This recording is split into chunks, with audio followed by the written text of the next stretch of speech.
అయ్యప్ప స్వామికి నల్ల రంగు అంటే ఎందుకు ఇష్టము? శని ప్రీతి. ఈయనకి ఏమన్నారు? శని ఈశ్వర శబ్దం కలిగిన వాడు కదా.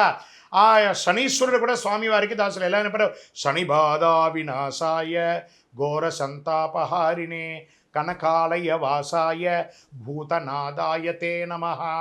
ఆ శని ఈశ్వర శబ్దం కలిగినట్టున్నాడు. ఈ స్వామివారిని పూజించడం వల్ల అర్ధాష్టమ శని, అష్టమ శని, కంఠ శని, 7.5 7.5 శని, జన్మ శని, అన్ని శని దోషాలన్నీ కూడా తొలగిపోతాయి. ఆ శనీశ్వరుడు అలంకార ప్రియుడు కాదు కాబట్టి పిచ్చివాడిలాగా ఎలా ఉంటే అలా ఉంటాడు. ఈ అయ్యప్ప మాలలో కూడా మనం కూడా బాల వేసుకొని జుట్టు విరబోసుకొని చక్కగా పెద్దగా షోకుగా ఉండగా కదా, గడ్డం పెంచుకుంటాము, నల్ల బట్టలు వేసుకుంటాము, కాళ్ళకు చిప్పులు లెక్కన ఉంటాం, కింద పడుకుంటాం. ఇవన్నీ కూడా శనికి ప్రీతి. అవన్నీ కూడాను చేయడం వల్ల స్వామికి చాలా ఇష్టం. ఒక నలుపే కాదండి, ఆయనకి కూడా నీల వస్త్రధారియే శరణం అయ్యప్ప.